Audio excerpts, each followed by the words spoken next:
Hello everyone, my name is EclipseMon. Today is a special day because Nintendo just released a Nintendo Direct and this means I have the occasion to make my first Nintendo Direct discussion ever. So here I am doing exactly just that. In fact, let's get directly into it. Before that though, I will say in advance that I will only talk about the announcements that I have truly something to say. Sorry, Splatoon 3, another code, and funny trumpet game fans, but I don't have things to say about every announcement there. Alright, let's truly get started. First, we have a Mario vs. Donkey Kong announcement.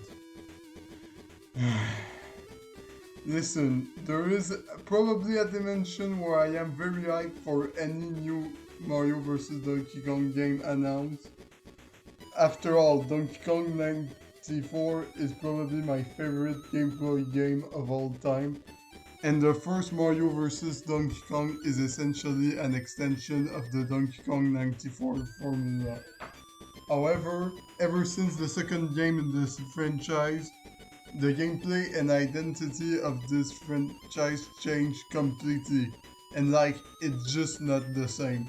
Not to mention, I heard those games became very repetitive, so that doesn't help getting me excited.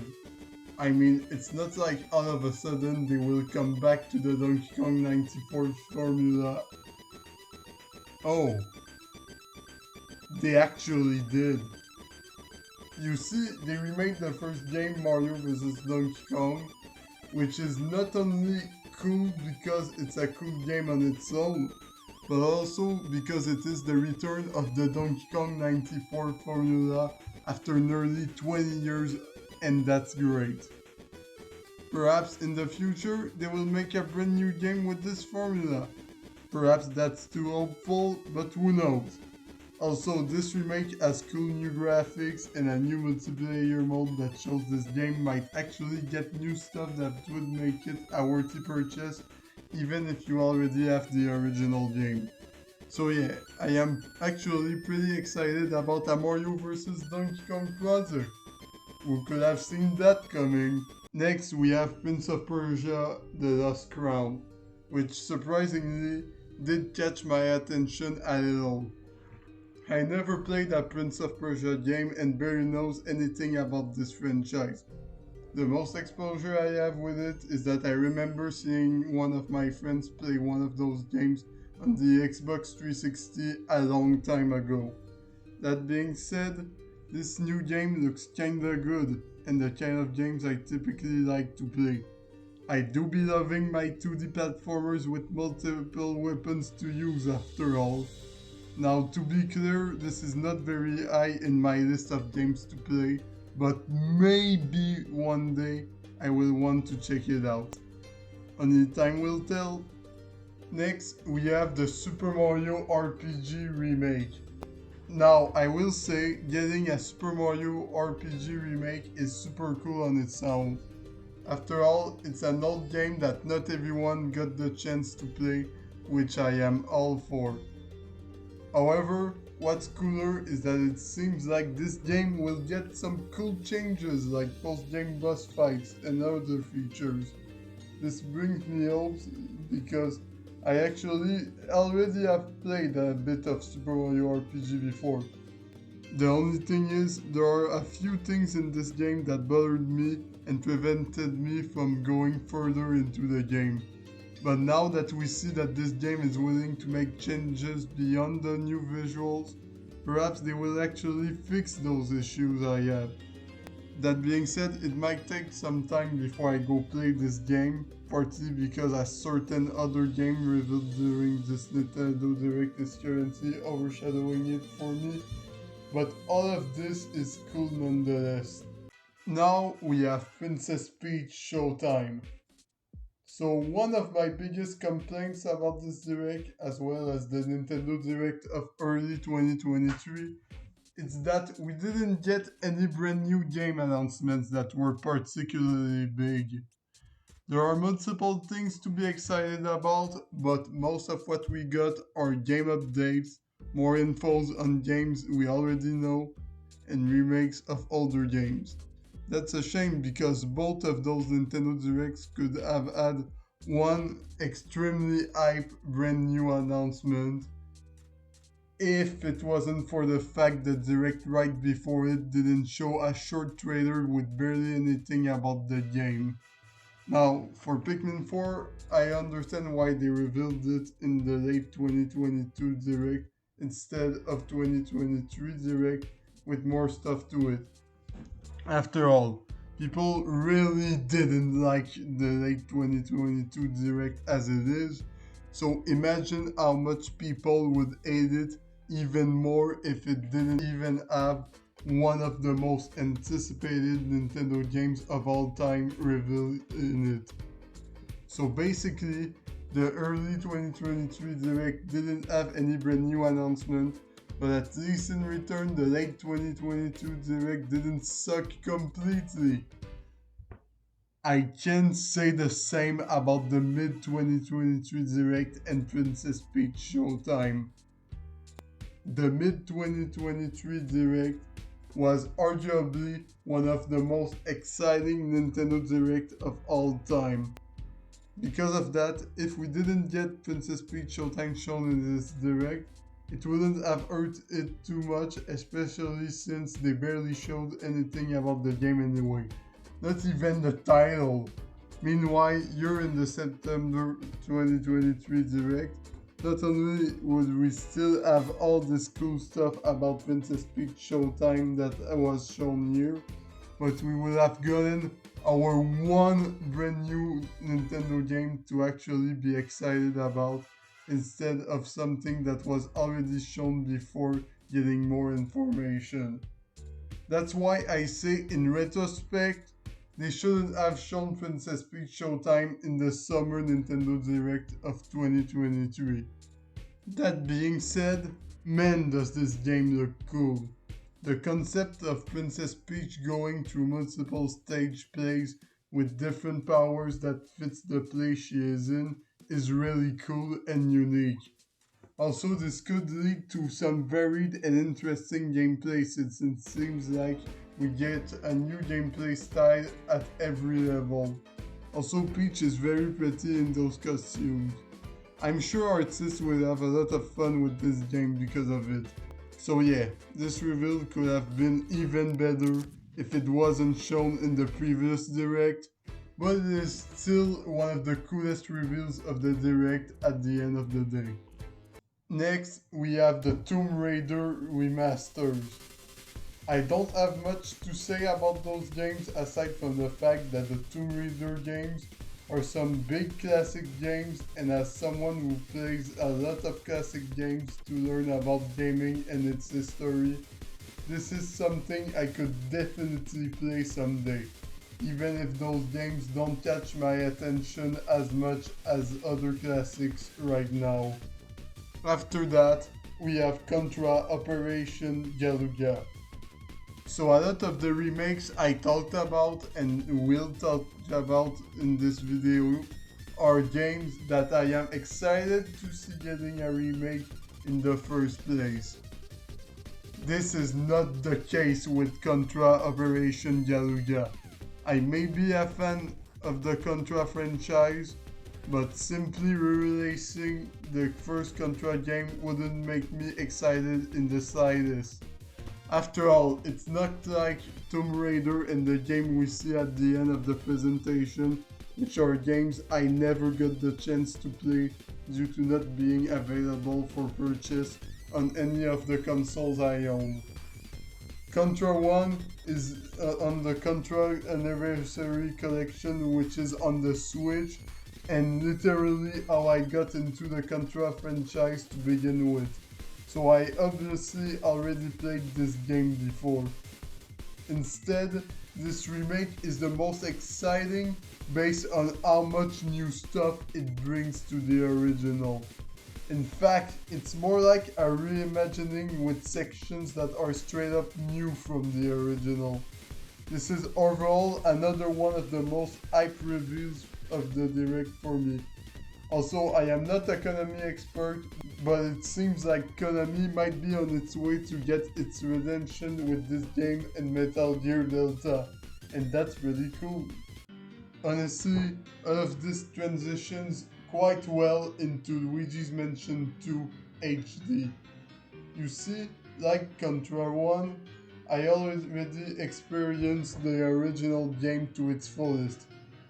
In fact, Luigi's Mansion Dark Moon is probably my most replayed game of all time.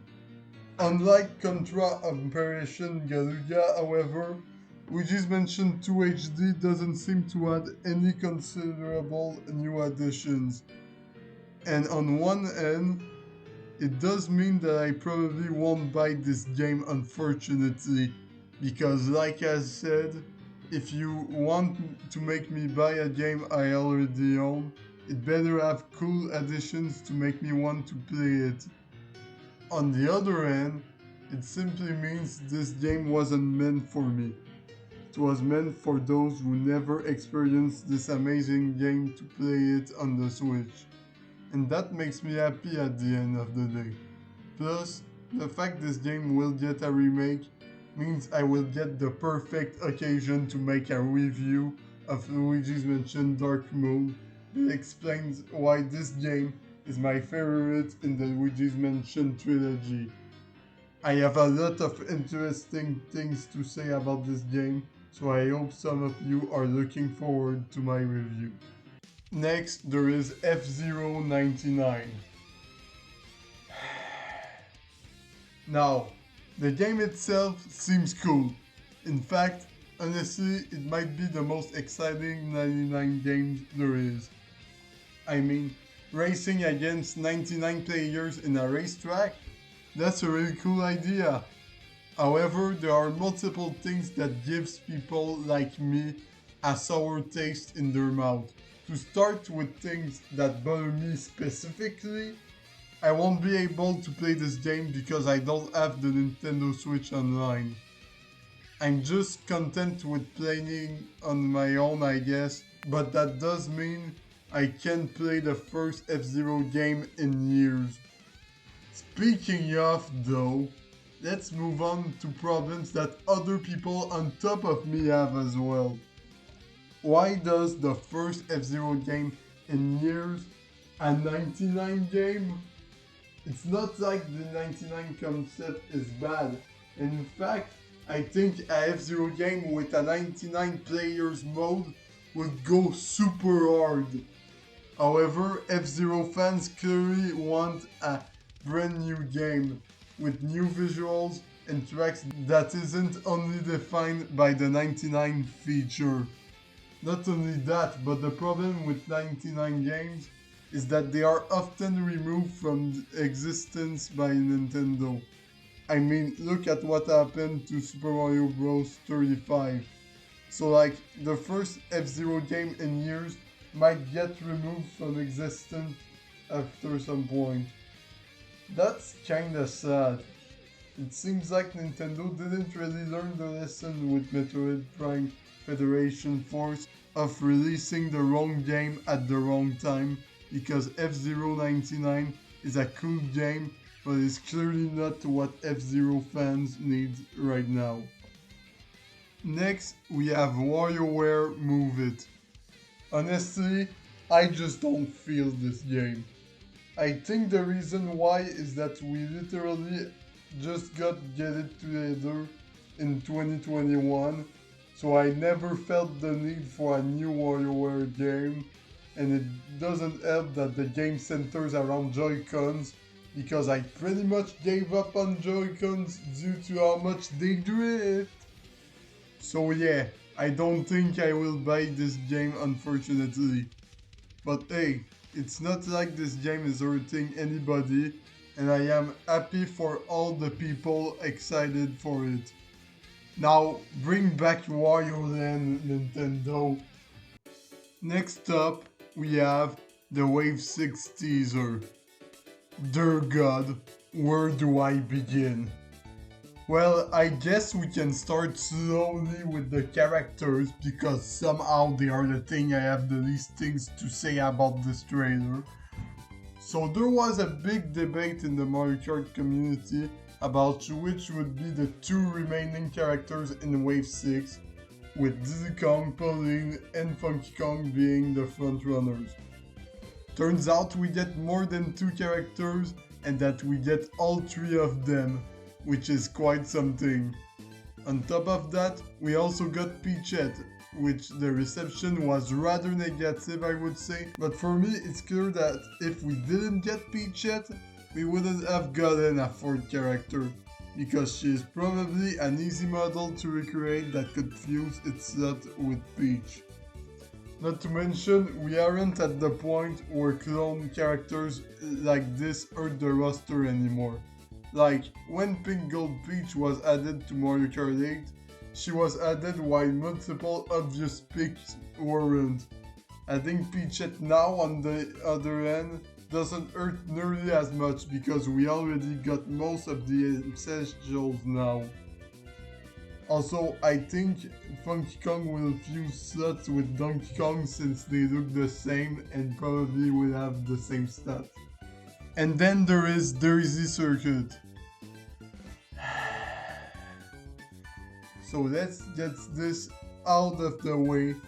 Albert Boris is a god.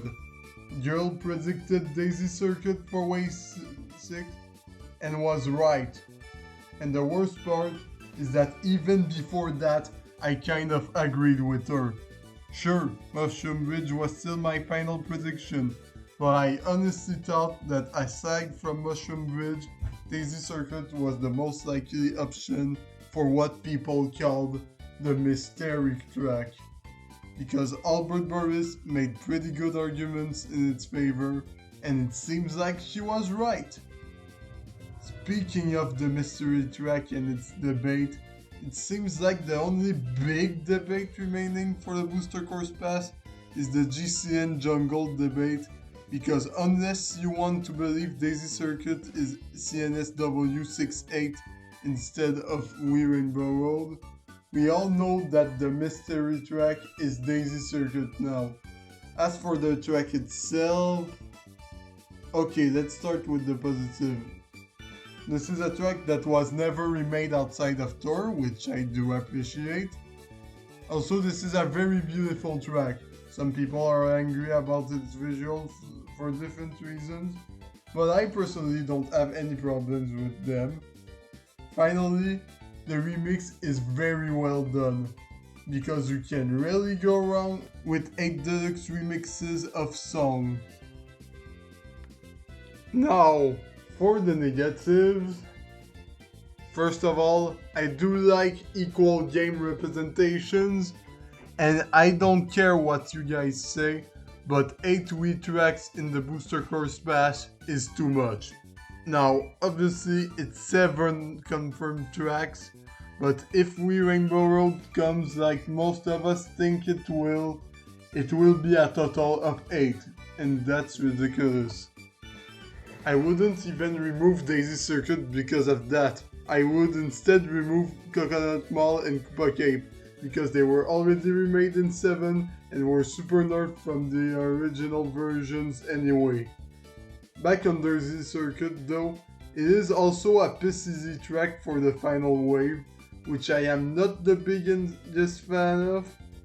Daisy Circuit will forever be that one track that is way too freaking easy for the cup it is in. That's a defining trait now. If I see a leak for the next Mario Kart game that says Daisy Circuit is in the Shell Cup, I will know it's false, because it has to be at least in the Leaf Cup, which is exactly where it doesn't belong. More importantly though, if we are talking about the quality of the track itself, and not whether or not it's a good idea to have this track in the game, I predict it will be, without a doubt, the weakest track of Wave 6. It's a beautiful track with a nice atmosphere, but many tracks in Egg Deluxe are also like that. And in terms of what is inside the track, the most important factor for me to judge a track, there is nothing except for a sidewalk and a decently cool shortcut through some stairs. And the added glider and boost panels aren't enough to make up for it. In fact, the worst part is that I have to question myself whether this track is better or worse than Mario Circuit 3, Toad Circuit, or Tokyo Blur. I answered no, but the fact I even asked myself the question shows how mediocre I find Daisy Circuit to be. But hey, it doesn't matter because it's only one track in one wave. Also, if you want to know my predictions now that I know Daisy Circuit is coming, just replace Mushroom Bridge with Daisy Circuit and you are good to go. I could also now predict DK Mountain instead of Dino Dino Jungle, but I can't let the Dino Dino gang down. Finally, we end the direct with my favorite announcement. A remake of Paper Mario The Thousand Year Door. You guys need to understand, there are many classic games and games that I hear people talk about on the internet, but can't play due to not being on a Nintendo console that I own or being locked behind the Switch Online service. But Paper Mario The Thousand Year Door, out of all those games I couldn't play, was the one I wanted to play the most. Only Pizza Tower comes close, but at least Pizza Tower was just released this year in 2023. I have waited for the occasion to play TTYD for so long. So you can imagine the overwhelming joy I felt when I saw this game getting a remake that I would finally be able to play on the Switch. Maybe if I managed to play the original game, I wouldn't feel this way, and Princess Peach Showtime would be my favorite part of the Direct, since it doesn't feel like this game will add much from the original. But because I never played the original game, I don't care, because all I want is to play this game that I heard so many people call the best of the amazing Paper Mario franchise, and this remake allows me to do so. They sure did end with style, I would say. So overall, this Nintendo Direct was hurt by the lack of brand new game announcements, but it still manages to be exciting in several moments. So I would say it is pretty decent overall. And what do you guys think of this Nintendo Direct? What were your favorite announcements? Don't hesitate to comment because I love to read them. Until then, I am Eclipsemon and I wish you a good day or night or anything else.